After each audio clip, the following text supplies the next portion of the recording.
and welcome to this week's episode of Politics Rights Podcast. Today, it's been quite a quiet news week. So thankfully, something's happened in these last couple of days, which has given us something to record on, which is all of the things happening at the moment with Dominic Cummings. So, would anyone like to explain why Dominic Cummings is leaving? Well, I don't think it's right now possible to explain why he's leaving. There's a lot of rumours around it, but no real official source. We don't even know if he's leaving officially yet. It's just an unofficial BBC source so far, but they normally prove to be right. So we don't know. Cameron, would you like to give your take on it then?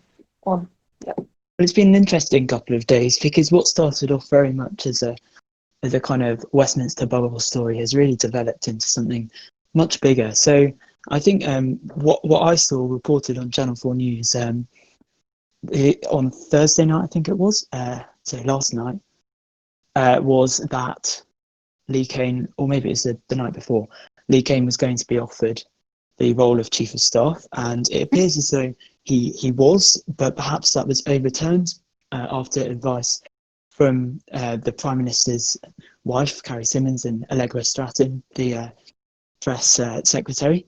And I think what we're really starting to see now, this is part of a global shift away from the kind of dark, negative populism that we've seen in recent months, and back into, standard traditional establishment politics that we're used to. I think this is just part of the trend, because we know that Cummings, Kane, the Vote Leave crowds, they're the dark lords of populism. They're master election winners, master referendum winners, geniuses of political manoeuvring. But in my view, they've proved that they're not fit for government. They've shown, especially through their failings of communication and advice to the Prime Minister. And I think that Boris has taken a step back and he's realised this government is not functioning correctly. And at the end of the day, Boris is not one of these dark lords of populism that I was talking about. We're talking about a fairly liberal conservative who can be found just to the right of David Cameron. I think we're getting back to that establishment conservative politics that we were used to under David Cameron. In my opinion, that is a good thing. So yeah, thank you for that, Cameron. I feel like you've summed that up very well. Going forward, what does everyone think will happen? Will Boris Johnson be able to find a suitable replacement? Or what do you think? I'm not sure. Tommy, would you like to give your take?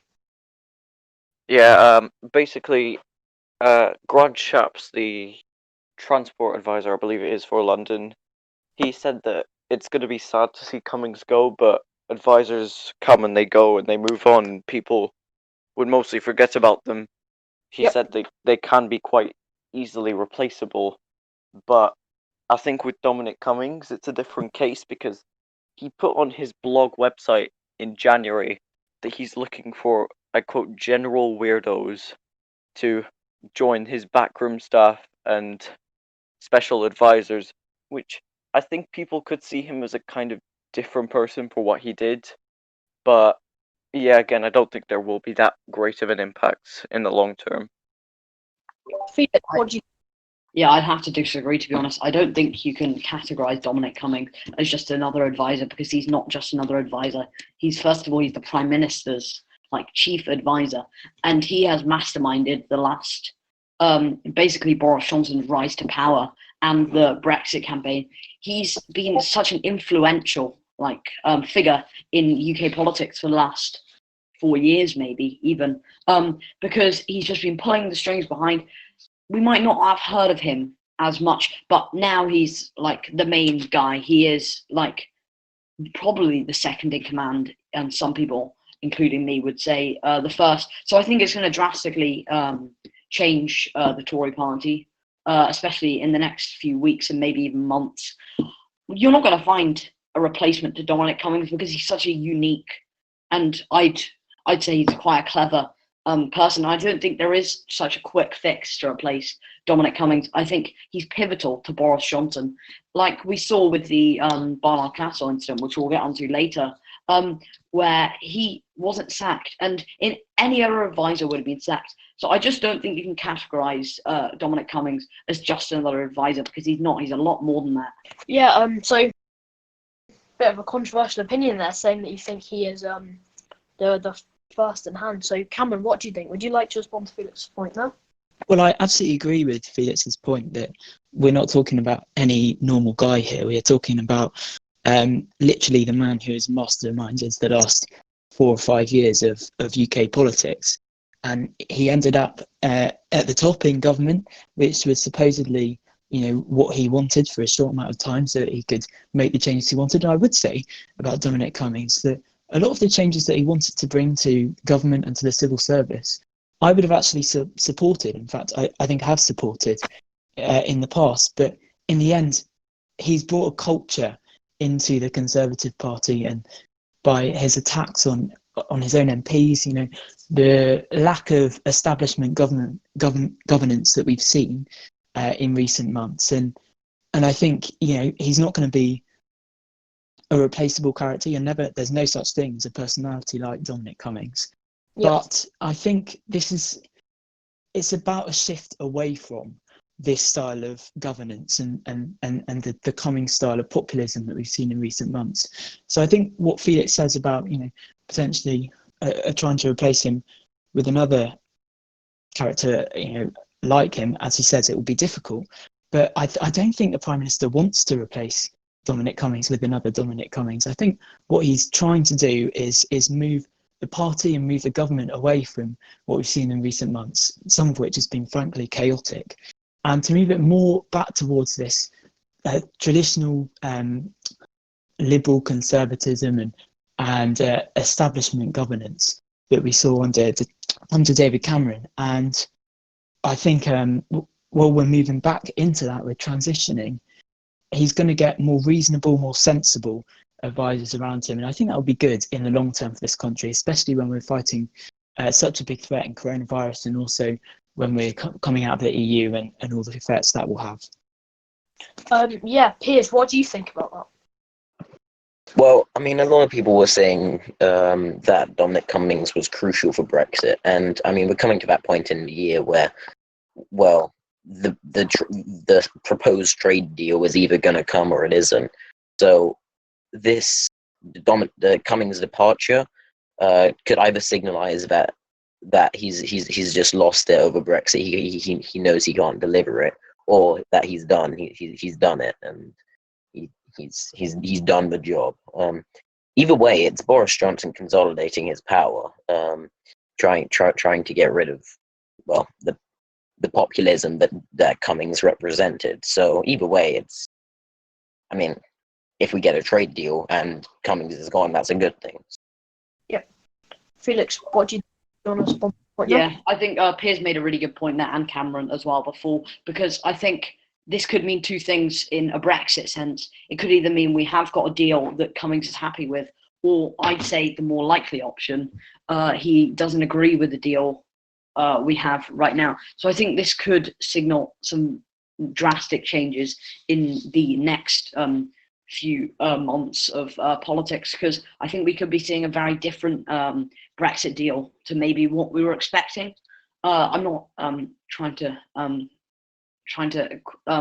foresee anything, but I do think that could definitely be a possibility. I think he could be trying to distance himself from the Brexit that this government might be trying to carry out, or there could be a scandal. We just don't know at this point in time, but I think over the next few weeks and months we might get some more information.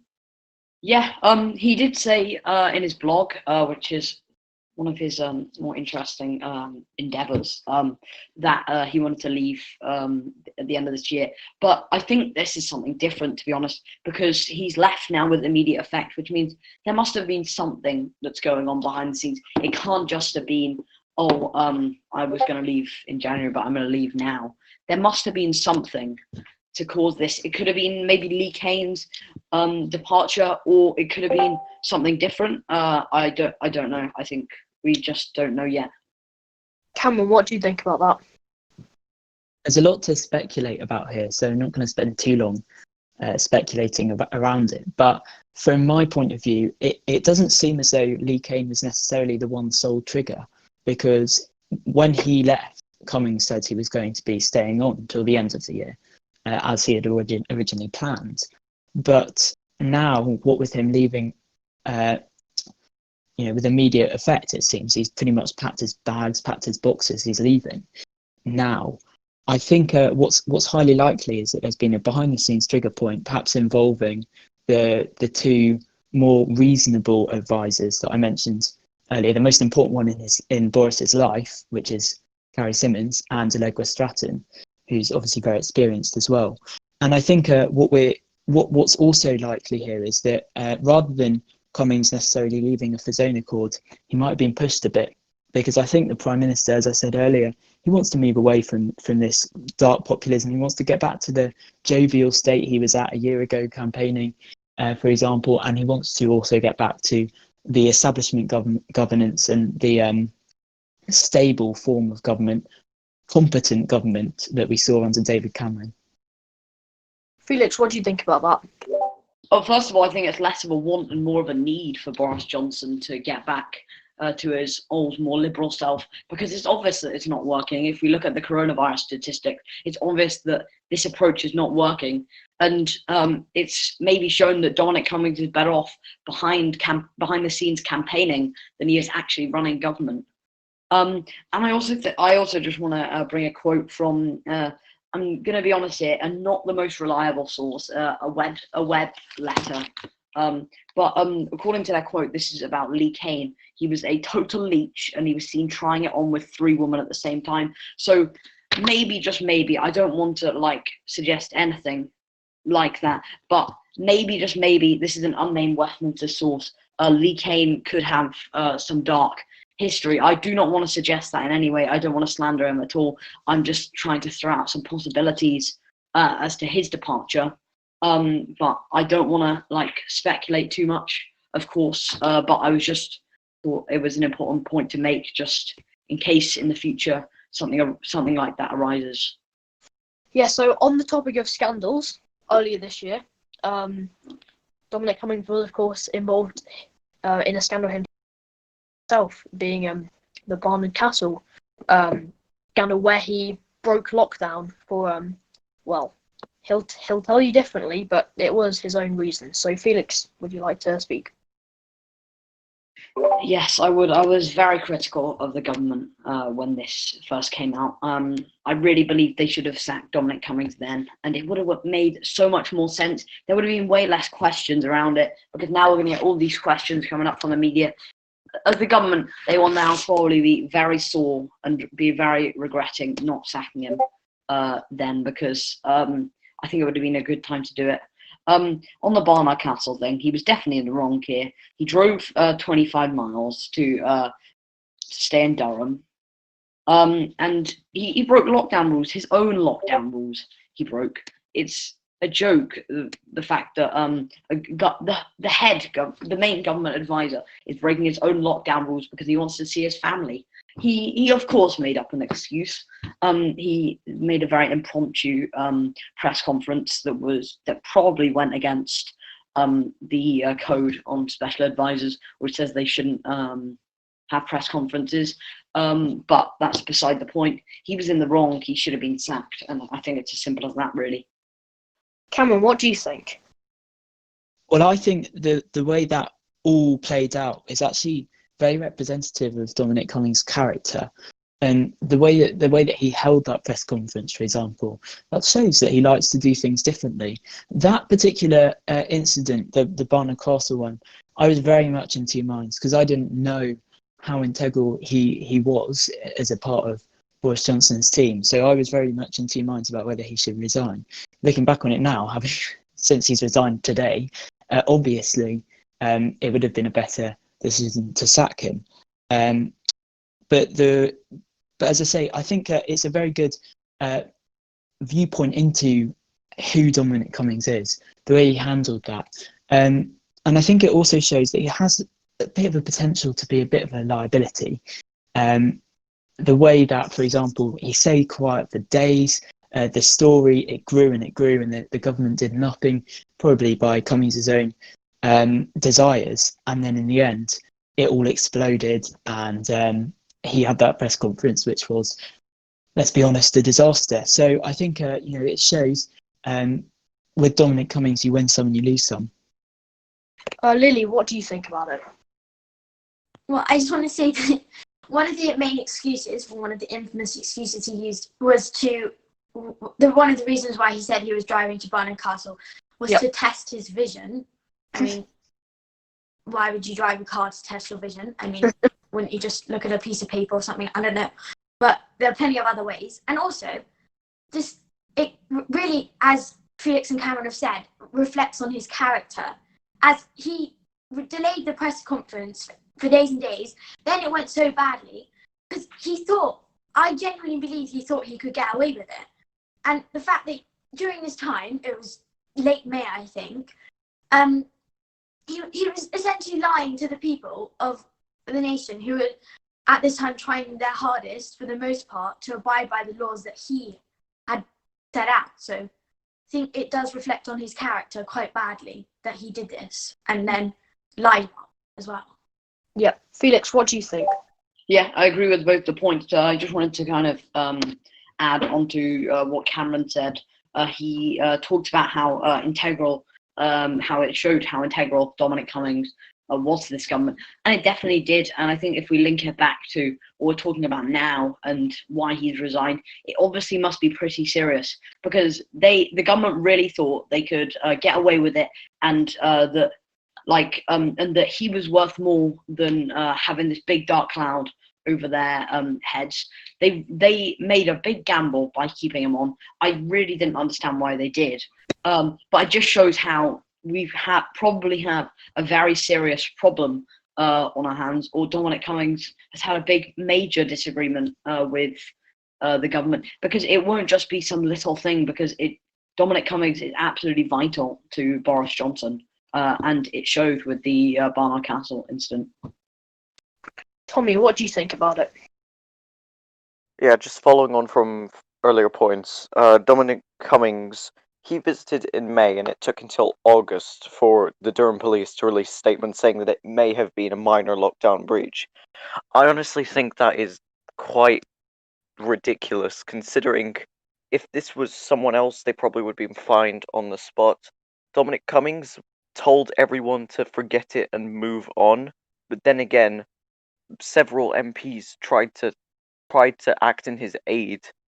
A Labour MP, Yvette Cooper, told the Prime Minister that he was putting political concerns ahead of the clear public health messages, which he did deny, and I think it just would have made a much better impression on the Conservatives if they did sack him, because it was going against what they had laid out, but they tried to defend him in the other case. Yeah, Felix, John. I just think we kind of touched on it, but not really hit the point correctly. But the government kept lying and kept making different excuses. It was great journalism from the Guardian, and I think it was the Independent, a joint investigation that first leaked the story. And the way that the journalism was produced was perfect, because they drip fed the story little by little. So they first said that Dominic Cummings might have broke lockdown rules. The government made a statement saying that was not true. They then released the proof of the first lockdown breach, and then the government eventually had to come and confront it. And they even reported that there could have been multiple lockdown breaches. The government obviously denied this, and there has been no hard proof on this, but it shows that it definitely could have happened. If we know this government and Dominic Cummings already, they lie, they manipulate. So it wouldn't surprise me if he'd broken lockdown rules multiple times. But it just showed that he was willing to lie, and the government were willing to lie to protect their own party, and that's quite telling of the last even 10 years of Tory governments. They always choose party over country. Lily, did you want to respond to Tommy? Yeah, it was more so when Tommy said that Dominic Cummings had said, just forget it and move on. Well, how does he expect people to forget it when he very clearly now broke the lockdown rules to go and see his family, but people were prevented from seeing their family for months, and if they did so, they would be fined. Like, I know he's part of the government, he's a governmental advisor, but that doesn't give him special exceptions, and it really just alienates him from the public and finds him a lot less relatable and a lot harder to be on the same side as him. Yeah, definitely. So I'm not personally 100% sure on this point, so I'm going to ask Felix to explain it to me. Yeah, sure. So I'm just gonna talk a bit about this. Dominic Cummings, in general, and more his politics. It will kind of touch on his role in the Brexit and the general election campaign and how pivotal he was, but also his latest comments on the weirdos and misfits in his blog. He called that he wanted to bring in weirdos and misfits to the government and the civil service for odd jobs, I think he called them. But it just kind of shows his character and his political style. So I wonder if anybody wants to comment on either his Brexit / general election or his Weirdos and Misfits comment. Yeah, Cameron, would you like to? Well, I'd love to meet Dominic Cummings in a pub because he seems like a very, very interesting character. And I think with the Widows and Misfits thing, what we saw was, he is a weirdo, he is a misfit. He's proven that over the last few years, but he's also a genius. Let's not stop short of saying that.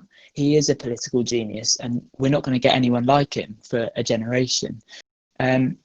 So I think he's a very important, pivotal figure in this government in the past and in political history over the last many years. And he pretty much came out of nowhere. He was Michael Gove's advisor at the Department for Education for a couple of years. David Cameron famously hated Dominic Cummings. He actually had Dominic Cummings sacked, although he was then reappointed later by Michael Gove. And he ended up, in a very vacant space, not doing anything until he was involved in Vote Leave. So he had a really interesting political career, very, very interesting years. He's a very interesting mind. And as I say, I'd love to just have an insight into his brain and the way it works. Would you like to speak again about this? Yeah, I think Cameron hit the nail on the head with that point. He's such a genius, but he's also such a weirdo. And I definitely love to meet him as well. I'm just going to read out a tweet from Carol Cadwallader talking about Dominic Cummings just recently. So I quote, well, I'm for one saddened that Dominic Cummings is going. He's the living link to Vote Leave corruption, the reminder that the same government that bringing you Brexit, mass deaths and billion-pound contracts to cronies came to power by deliberately subverting our electoral laws. What a legacy.